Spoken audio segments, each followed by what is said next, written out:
Emma Grace stood beneath the ancient sycamore tree, its gnarled branches stretching toward the sky like arms reaching for something eternal. The late afternoon sun filtered through the leaves, casting dappled shadows on the red dirt path that wound through Willow Creek. The air carried the scent of fresh-cut grass and the faint tolling of the church bell in the distance. This small southern town hadn't changed in the decades since she'd left. Same dusty roads, same weathered clapboard houses, same quiet rhythm of life.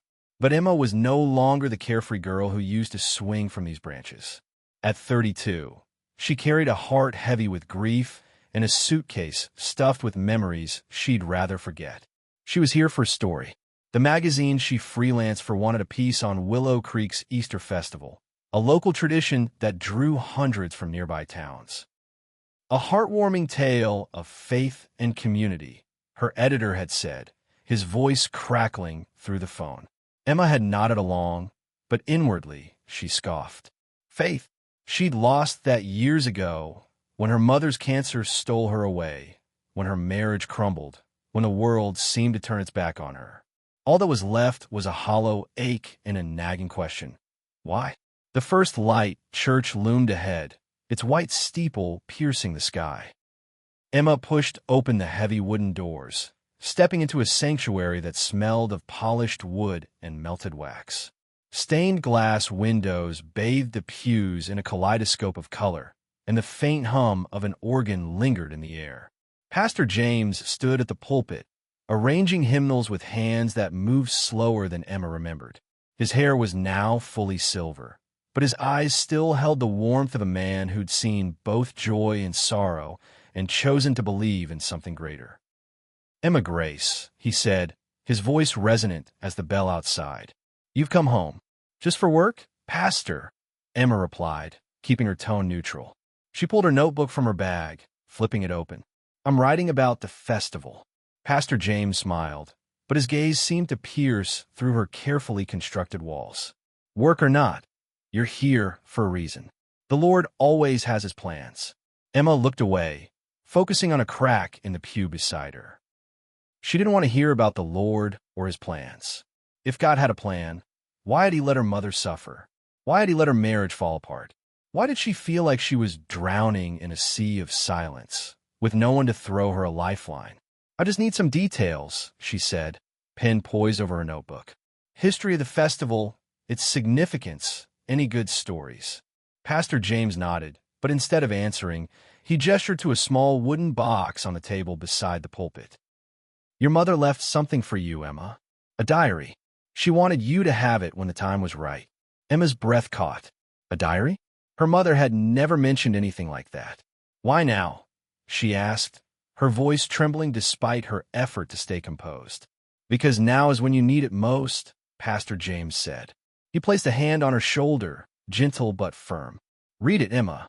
Your mother fought hard, and she was never alone. Neither are you. Emma wanted to argue, to say she didn't believe in those things anymore.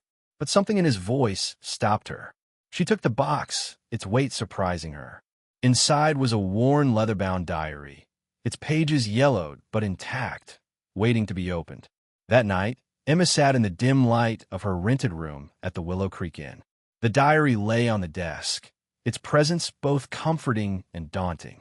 She traced her fingers over the cracked leather cover, hesitating. What could her mother have written that she hadn't already said in life? Emma's memories of her mother were vivid. Her warm laugh, her unwavering faith, the way she'd sing hymns while cooking dinner. But those memories were tainted by the pain of watching her waste away, her body betraying her while her spirit clung to hope. Finally, Emma opened the diary. Her mother's familiar handwriting spilled across the first page, steady and full of love. April 12th, 2005. My dearest Emma, if you're reading this, I pray you know you're never alone. There were days I thought I couldn't go on, but Jesus was there, fighting for me in the silence. He's fighting for you, too. Emma closed the diary, tears streaming down her cheeks. She wasn't ready to face her mother's words.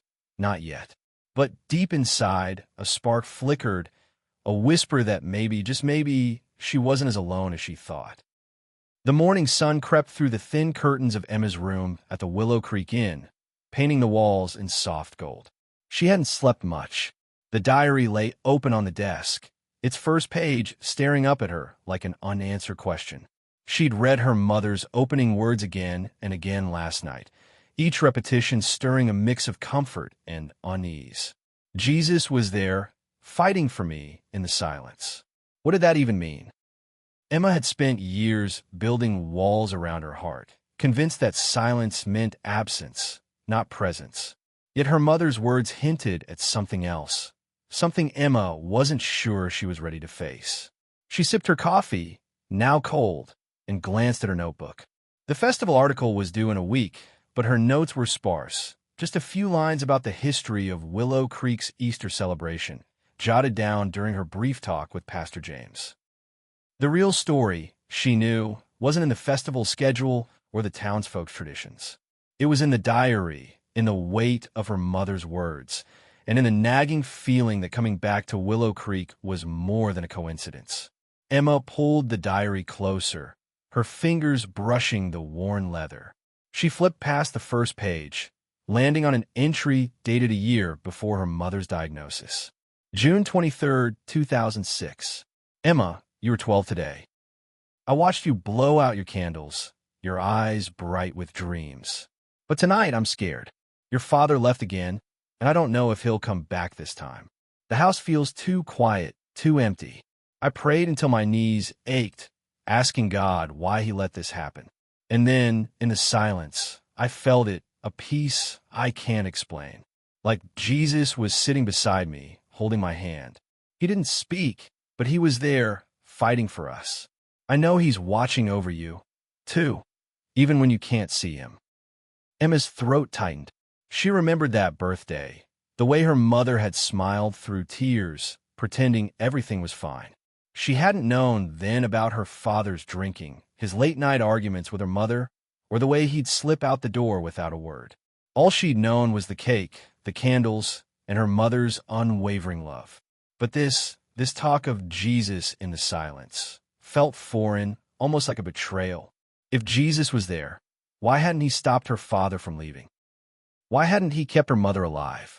She slammed the diary shut, her hands trembling. She needed air, needed to escape the weight of those pages. Grabbing her jacket, she headed out, letting the door of the inn swing shut behind her. Willow Creek was waking up. The diner across the street buzzed with early risers, and the scent of bacon and pancakes drifted through the air. Emma walked aimlessly, her boots kicking up dust on the red dirt path. She passed the general store, its faded sign creaking in the breeze, and the old oak tree where she and her childhood friend Layla used to carve their initials. The memories were everywhere, pressing against her like ghosts she couldn't outrun. She found herself at the edge of town, where the fields stretched out toward the horizon. A lone figure stood near a wooden fence, leaning against it as if he belonged there. He was tall, with dark hair and a worn leather jacket, his eyes fixed on the distant hills. Something about him felt familiar, though Emma was sure she'd never seen him before. "You look like you're carrying the world on your shoulders," he said without turning, his voice calm but carrying over the morning breeze. Emma stopped, startled. "Do I know you?" He turned, his eyes meeting hers. They were deep brown, warm but piercing, like he could see straight through her. "Not yet," he said, a faint smile tugging at his lips. "I'm Michael, just passing through." "Emma," she said, hesitating. "And I'm not carrying anything, just thinking." Michael nodded, as if he understood more than she'd said. "This town's got a way of making you think. All this quiet, it's loud in its own way." She frowned, unsure if he was joking or serious. "It's just a small town. Nothing special." "Maybe," he said, pushing off the fence and stepping closer. "Or maybe it's the kind of place where you hear things you didn't expect, like a whisper you didn't know you needed." Emma's skin prickled. His words echoed her mother's diary too closely to be coincidence. "What's that supposed to mean?" Michael shrugged, his smile easy but enigmatic. "Just something I've learned. Sometimes the silence isn't empty. It's full of answers if you listen." She wanted to snap back, to tell him he didn't know her or her pain. But something stopped her. Maybe the kindness in his eyes, or the way he seemed so at ease, like he wasn't afraid of her sharp edges. Instead, she muttered, "I don't have time for riddles," and turned to walk away. "Emma," he called after her. She froze, surprised he'd remembered her name. "Whatever you're running from, you don't have to face it alone." She didn't respond, just kept walking, her heart pounding. Who was this guy, and why did he act like he knew her? She didn't need his cryptic advice or his pity.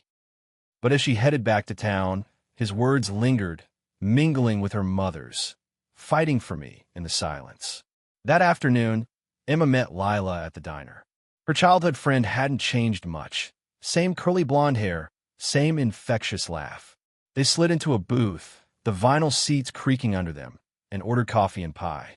Layla filled the air with stories about her kids, her job at the library, and the latest town gossip. But Emma's mind kept drifting to the diary, to Michael, to the questions she couldn't shake. "You're quiet today," Layla said, pushing a slice of pecan pie toward her. "What's going on, Em?" Emma hesitated, then pulled the diary from her bag. "Pastor James gave me this. It's my mom's. She wrote things about faith, about Jesus being there when things got bad. I don't know what to make of it." Lila's eyes softened. "Your mom was something special. She always had this light, you know? Even when things were falling apart." "Yeah, well, her light didn't stop her from dying," Emma said, her voice sharper than she intended. Layla reached across the table, squeezing her hand. "I know it hurts, but maybe she left that diary for a reason. Maybe she wanted you to see what she saw." Emma pulled her hand back, staring at the diary. She saw Jesus in everything. "I don't.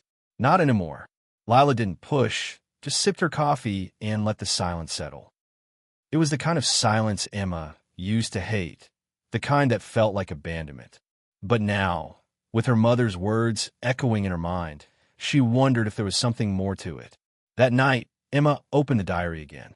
This time, she read deeper, past the entries about her childhood, to a moment when her mother faced her own darkness. October 15th, 2010. "The doctor called today. It's cancer." I sat in the kitchen, staring at the phone, feeling like the world was caving in. Emma was at school, and I didn't want her to see me cry. I prayed, begged God for a miracle, but all I got was silence. I thought he'd abandoned me. Then in the quiet, I felt him like a hand on my shoulder, steadying me. Jesus didn't take the fear away, but he carried it with me. He fought for me, Emma, and he's fighting for you, too, even if you can't feel him yet. Emma's tears fell onto the page, smudging the ink. She remembered that day.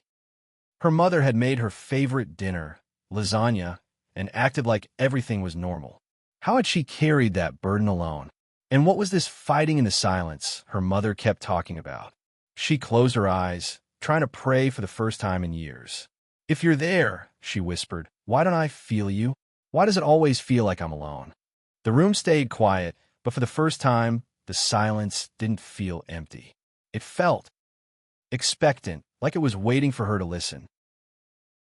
The Easter festival was in full swing, transforming Willow Creek into a tapestry of light and sound. Lanterns hung from the sycamore trees, casting a warm glow over the town square. Children darted through the crowd, clutching painted eggs, while a choir sang hymns that floated like prayers on the evening breeze. Emma stood at the edge of the festivities, her notebook forgotten in her bag. She wasn't here for the article anymore. She was here for answers. Answers she hoped her mother's diary could provide, and answers she wasn't sure she was ready to face. The diary had become her anchor and her burden. Each entry she read pulled her deeper into her mother's world, a world where faith wasn't just a Sunday ritual, but a lifeline through pain. The latest entry, dated just months before her mother's death, had shaken Emma to her core. March 3rd, 2012. "Emma, I don't have much time left. The pain is worse now, but I'm not afraid. Jesus is here in the quiet moments when the world fades away. I see him in your smile, in the way you hold my hand. I've prayed for your father, too, even after all he's done. Forgiveness isn't easy, but it's the only way to be free. I hope one day you'll find that freedom, too." Jesus is fighting for you, my girl, even when you can't see him. Emma had read those words last night, sitting on the inn's creaky bed, tears blurring the ink. Forgiveness? Her mother had forgiven her father, the man who'd abandoned them, who'd chosen whiskey over his family. The thought made Emma's chest tighten with anger. She didn't want to forgive. She wanted to hold onto the hurt, to let it fuel her. But her mother's words, and Michael's cryptic presence, kept chipping away at her resolve. She spotted Pastor James near the festival's main stage, his silver hair catching the lantern light as he greeted townsfolk. He waved her over, his smile as warm as ever. "Enjoying the festival, Emma?" "It's lively," she said, forcing a smile. "I didn't expect so many people." "It's more than a celebration," he said, his eyes crinkling. "It's a reminder. Resurrection means hope, even in the darkest times." Emma nodded, but her thoughts were elsewhere. She clutched the diary, now tucked inside her jacket. "Pastor, did my mom ever talk to you about my dad? About forgiving him?" Pastor James's expression softened. "She did. She prayed for him every day, even when it hurt. She believed God was working in him, even if it didn't show yet." Emma's jaw tightened. How could she, after everything he did? "Forgiveness isn't about erasing the pain," Pastor James said. "It's about letting go of the weight. Your mother knew that. She found peace in it." Emma wanted to argue, but the words caught in her throat. She thanked him and wandered toward the edge of the square, where the crowd thinned and the music faded. That's when she saw him, her father. He stood near a food stall, his shoulders hunched, his face weathered by years of hard living. His hair was gray now, his clothes worn but clean. Emma froze, her heart pounding. She hadn't seen him in over a decade, not since he'd walked out after one too many fights. Part of her wanted to turn and run, but something, maybe her mother's words, maybe the strange pull she'd felt since returning to Willow Creek, kept her rooted to the spot. He looked up, and their eyes met. For a moment, time seemed to stop. Then he took a hesitant step toward her. "Emma." His voice was rough, uncertain. She crossed her arms, her defenses rising. "What are you doing here?" I live nearby now," he said, rubbing the back of his neck. "Heard you were in town. Thought maybe what?" she snapped. "Maybe you could just show up and act like nothing happened." His face fell, and she saw the weight of his guilt in the lines around his eyes. "I don't expect you to forgive me, Emma. I know I messed up. I just wanted to see you." Emma's hands clenched into fists. "You left us. You left her. She was dying, and you weren't there." "I know," he said, his voice breaking. "I was a coward. I couldn't face it. Her sickness, my failures. But I'm sober now. Have been for 3 years. I'm trying to make things right." "Too late," Emma said, but her voice wavered. She turned to walk away, her chest tight with emotions she couldn't name. That's when she saw Michael, leaning against a nearby tree, watching her with that same calm intensity. "You okay?" he asked, stepping closer. "No," she admitted, her voice barely above a whisper. "I don't know how to do this."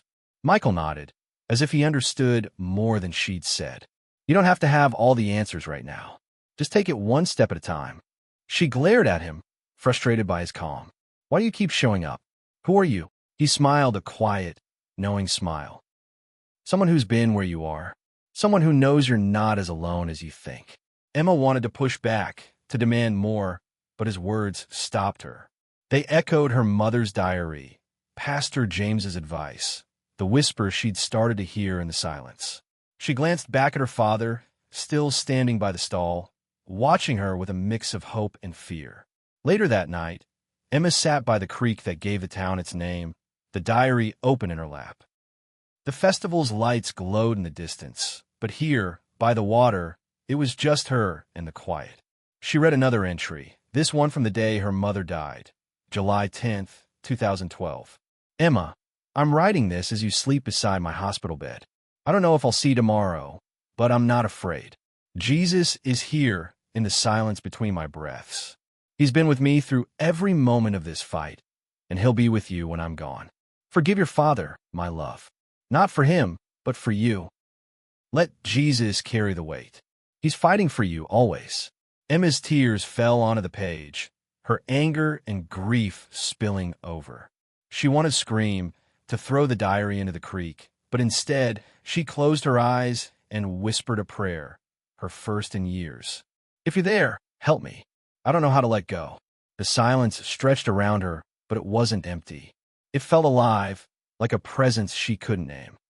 She thought of Michael's words, her mother's faith, the way Pastor James spoke of hope. And then she heard footsteps. She looked up to see Michael standing a few feet away, his hands in his pockets. "You're still here," she said, wiping her eyes. "Figured you might need a friend," he said. He sat beside her, not too close, but close enough to feel steadying. "What's in the diary?" She hesitated, then handed it to him, open to the last entry. He read it slowly, his expression unreadable. When he finished, he looked at her. "Your mother was right. You're not alone." "How do you know?" Emma asked, her voice raw. "How do you know what I'm going through?" Michael's eyes softened, and for a moment, they seemed to glow with a light that wasn't from the festival lanterns. "Because I've seen it. I've seen the way he fights for people, even when they can't see him. I've seen it in you." Emma's breath caught. "Who are you, really?" He smiled, but this time, there was something otherworldly in it. "Someone sent to remind you. You've been fighting your own battles, Emma, but you don't have to fight them alone. He's been with you all along." She stared at him, her mind racing. Was he an angel, a messenger, or just a man with uncanny timing? Before she could ask, he stood, brushing the grass from his jeans. "Go talk to your dad. Not for him. For you." He walked away, disappearing into the shadows, leaving Emma with the diary and a heart that felt lighter, even if just a little. The next morning, Emma found her father at the diner, nursing a cup of coffee. She slid into the booth across from him, her hands trembling but her resolve firm. "I'm not ready to forgive you," she said, "but I'm here. That's a start." He nodded, tears in his eyes. "That's more than I deserve." They talked, haltingly at first, then more openly. He told her about his years of struggle, his sobriety, his regret. She told him about her pain, her anger, her mother's diary. And in that conversation, Emma felt something shift. The weight wasn't gone, but it was lighter, shared. As she left the diner, she looked up at the clear morning sky. For the first time in years, she felt a whisper of peace, a sense that Jesus had been there, fighting for her in the silence. The morning of the Easter festival's final day dawned crisp and clear, the sky over Willow Creek a brilliant blue, streaked with wisps of clouds that seemed to dance in the breeze. Emma stood outside the First Light Church, the diary tucked under her arm like a talisman. The town square buzzed with activity, vendors selling handmade crosses, children laughing as they hunted for the last of the Easter eggs, and the choir practicing a hymn that carried notes of hope and renewal. But Emma's mind was elsewhere, caught between her mother's words, her father's hesitant steps toward reconciliation, and the enigmatic presence of Michael, who seemed to appear whenever her heart was heaviest. Her conversation with her father at the diner yesterday had left her raw, like a wound exposed to air. She'd told him she wasn't ready to forgive, but the act of sitting across from him, of speaking the truth, had shifted something inside her. It wasn't forgiveness, not yet, but it was a crack in the wall she'd built around her pain. Her mother's diary had been the chisel, each entry chipping away at her resolve to stay angry, to stay alone. She opened the diary now, standing in the shadow of the church, and flipped to an entry she hadn't read yet, dated just weeks before her mother's death. June 20th, 2012. "Emma, today was a good day. You brought me wildflowers from the creek, and we laughed like we used to.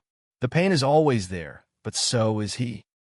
I don't hear his voice, not like in the stories, but I feel him in the quiet moments, when you smile, when the wind rustles the trees, when I'm too weak to pray. Jesus is fighting for us, Emma, in ways we can't always see. When you feel lost, look for him in the silence. He's there waiting." Emma's eyes stung with tears. She could still see her mother's face that day, pale but radiant, her smile a beacon in the hospital room's sterile gloom. How had she found such peace? Emma had spent years running from silence, filling it with work, noise, anything to drown out the emptiness. But her mother had found something else in it, something Emma was only beginning to glimpse. Lost in thought again, a familiar voice said, pulling her back to the present. She looked up to see Michael standing a few feet away, his leather jacket slightly dusty, his eyes catching the morning light. He had a way of appearing out of nowhere, yet never felt intrusive. It was as if he belonged in the spaces where she felt most vulnerable. Something like that, Emma said, closing the diary. "You're here a lot for someone just passing through." He chuckled, a low, warm sound. "Maybe Willow Creek has more to offer than I expected. Or maybe you do." She frowned, unsure whether to be flattered or suspicious. "You keep saying things like you know me." "Why?" Michael leaned against the church's stone wall, his gaze steady. "Because I see you, Emma. Not just the journalist or the daughter carrying all that hurt. I see the person who's still searching for something she's afraid to believe in." His words hit like a stone dropped into still water, rippling through her defenses. "I'm not searching," she said, but her voice lacked conviction. "I'm just trying to understand." "Then keep reading," he said, nodding toward the diary. "Your mother understood. She saw what you're starting to see." Emma's grip tightened on the diary. "And what's that?" "That you're not alone," he said simply. "Even when it feels like you are." Before she could respond, he tipped his head toward the church. "Service is starting soon. You should go. Might find what you're looking for." He walked away, his boots crunching on the gravel path, leaving Emma with a familiar mix of frustration and curiosity. Who was he, really? And why did his words keep echoing her mother's? Inside the First Light Church, the air was thick with the scent of lilies and candle wax. The pews were packed, townsfolk dressed in their Sunday best, their faces alight with the joy of Easter morning. Emma slipped into a back row, the diary still in her hands. Pastor James stood at the pulpit, his voice steady as he spoke of resurrection, of light breaking through darkness, of hope rising from despair. Emma tried to focus, but her thoughts kept drifting to her father, to her mother, to the silence she'd spent so long fearing. As the choir began to sing Amazing Grace, something shifted. The music seemed to wrap around her, not just sound but feeling, like a warm hand on her shoulder. She closed her eyes, and for the first time, the silence between the notes didn't feel empty. It felt full of something she couldn't name, but could feel like a presence that had been there all along. She opened the diary, her hands trembling, and read the final entry. Written in a weaker hand, the ink smudged as if her mother had been crying. July 9th, 2012. Emma, my time is close. I'm not afraid because I know Jesus is here. He's been with me through every trial, every tear. He's with you, too, even when you doubt. When you read this, don't be afraid of the silence. It's where he meets you. It's where he fights for you. I love you always. Emma's tears fell freely now, not just for her mother's loss, but for the truth in her words. She thought of the years she'd felt abandoned, the nights she'd cried alone, the moments she'd cursed God for his absence. But what if he'd been there all along, in the quiet spaces she'd refused to listen to? The service ended, and the congregation spilled out into the sunlight. But Emma stayed in the pew, her heart racing. She felt a hand on her shoulder and looked up to see her father. His eyes were red, his expression uncertain. "I didn't expect to see you here," he said, his voice rough. "Neither did I," Emma admitted. She stood, facing him, the diary a weight between them. "I read Mom's diary. She forgave you. I don't know if I can, but I'm trying." He nodded, swallowing hard. "That's all I can ask. I'm not the man I was, Emma. I'm trying to." For the first time, she saw him not as the father who'd left, but as a man carrying his own brokenness. It didn't erase the pain, but it made it lighter, shared. "Maybe we can start there," she said softly. He smiled, a small, hopeful thing, and they walked out together, the festival's joy surrounding them like a promise. That evening, as the festival wound down, Emma found Michael by the creek, where the water reflected the fading light. He was skipping stones, each one skimming the surface before sinking into the depths. "You're leaving, aren't you?" she asked, sensing it in the way he stood, like someone ready to move on. He turned, his smile gentle. My work here's done. You found what you needed. Have I? She asked, her voice catching. I still don't understand everything. Who you are, why you're here. He stepped closer, his eyes holding hers. You don't need to understand everything, Emma. Just know you were never alone. He was with you, in the pain, in the silence, in every step. And he still is. A chill ran through her, not from the evening air, but from the weight of his words. Are you an angel? She asked, half expecting him to laugh. He didn't. Instead, he reached out, touching her hand lightly. His touch was warm, real, but there was something more, a peace that settled deep in her bones. I'm a friend, he said, sent to remind you of what your mother knew. Look for him in the quiet, Emma. He's there. He stepped back, and before she could say more, he was gone, his figure blending into the twilight. Emma stood by the creek, the diary in her hands, the silence around her alive with possibility. For the first time, she didn't feel alone.